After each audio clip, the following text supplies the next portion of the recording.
ആ മോനെ, എന്നെ വേണം? ചേട്ടാ ഇവിടെ എങ്ങാനും വീട് വാടകയ്ക്ക് കിട്ടാനുണ്ടോ? പിന്നെ ഇഷ്ടം പോലെ. എൻ്റെ മക്കളുടെ വീട് തന്നെ രണ്ടെണ്ണം വെറുതെ കിടക്കുക. വാടകയൊക്കെ എങ്ങനെയാ?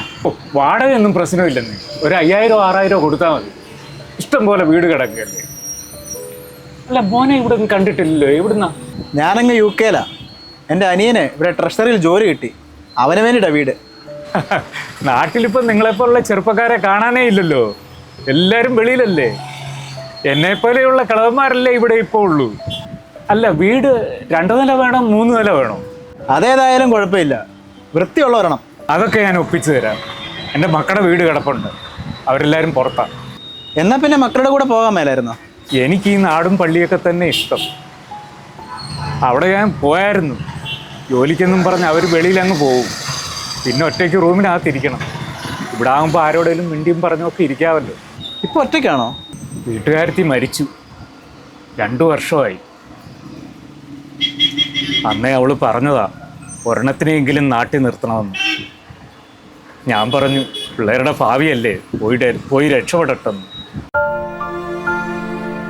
അവസാനം അവൾ മരിച്ചപ്പോൾ അവന്മാർക്കൊന്നും വരാൻ പോലും സമയമില്ലായിരുന്നു. ലൈവ് ടെലികാസ്റ്റ് മതിയെന്ന്. Live telecast.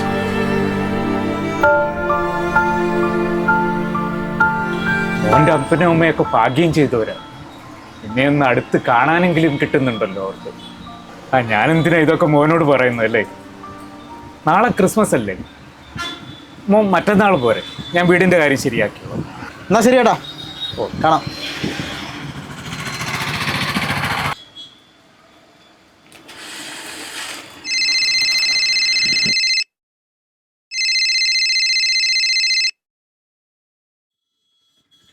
ഹലോ. ഹലോ, അപ്പനെവിടാ? ഞാൻ കടയിലാ മോനെ. ഞാൻ പറഞ്ഞല്ലേ ക്രിസ്മസ് ഇങ്ങനെ കടയും തുറന്നിരിക്കരുതെന്ന്. വീട്ടിലെങ്ങാനും പോയിരുന്നോടെ? പൈസയ്ക്ക് ഒരു കുറവുമില്ലല്ലോ. മോനെ അതൊന്നും നിങ്ങൾക്ക് പറഞ്ഞാൽ മനസ്സിലാകത്തില്ല.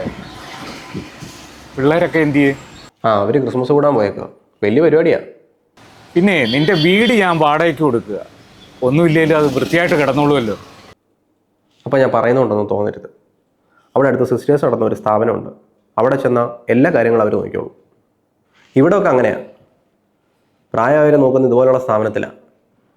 എന്ന് വെച്ച് വൃദ്ധസാധനമൊന്നും അല്ല, കെയർ ഹോംസാ. അപ്പന് വേണ്ടല്ല അവർ തരും. അപ്പന് വേണ്ടത് എന്താണെന്ന് ഇപ്പോഴേലും നിനക്ക് മനസ്സിലായല്ലോ. പൈസയൊക്കെ ഞാൻ കൊടുത്തോളാം. വേണ്ടടാ, ഇത്തവണ എനിക്ക് വേറൊന്നും വേണ്ട.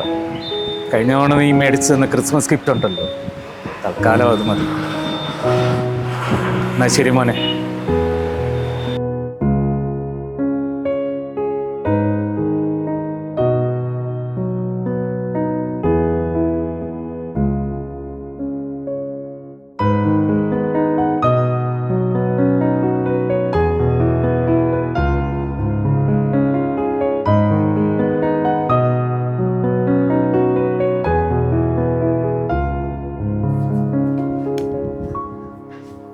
Sister good morning. Good morning. സിസ്റ്ററെ, എൻ്റെ പേര് മാർട്ടിൻ എന്നാണ്. ഞാനിപ്പോൾ UK-ലാണ് ജോലി ചെയ്യുന്നത്. നാട്ടിൽ ഒരു സ്ഥലക്കച്ചവടമായി ബന്ധപ്പെട്ട് വന്ന ക്രിസ്മസ് ഒക്കെ അല്ലേ സിസ്റ്ററെ, ഇവിടെയുള്ളവർക്ക് എൻ്റെ വക ചെറിയൊരു ഗിഫ്റ്റൊക്കെ കൊടുക്കാൻ വന്നത്. ആയിക്കോട്ടെ, സന്തോഷം. സാറിന് ഉദ്ദേശിക്കുന്നത്? ക്രിസ്മസിൻ്റെ അന്നത്തെ ഫുഡും എല്ലാവർക്കും ഓരോ ജോഡി ഡ്രസ്സും എല്ലാം കൂടെ എത്രയാവുമെന്ന് സിസ്റ്റർ പറഞ്ഞാൽ മതി. ഇവിടെ അങ്ങനൊന്നുമില്ല, സാറിന് ഇഷ്ടമുള്ളത് തന്നോളൂ. എന്നാൽ പിന്നെ ഒരു 2 lakhs ട്രാൻസ്ഫർ ചെയ്യുക. കുറഞ്ഞു പോയാൽ പറയണം. അത് കുഴപ്പമില്ല സാറേ, ഞങ്ങൾ വേണ്ട പോലെ ചെയ്തോളാം. അവർക്കത് വലിയ സന്തോഷമാവും. കാരണേ ഇവിടെ ഉള്ളവരൊക്കെ അവരുടെ മക്കളൊക്കെ ഇട്ടിട്ട് പോയവരാ. എന്നാൽ ഞാൻ ഇറങ്ങട്ടെ, ക്യാഷ് ഞാൻ ട്രാൻസ്ഫർ ചെയ്തേക്കാം. താങ്ക് യു സാറേ, ദൈവം അനുഗ്രഹിക്കട്ടെ. Okay sister, thank you. അപ്പോൾ ശരി എന്നാ.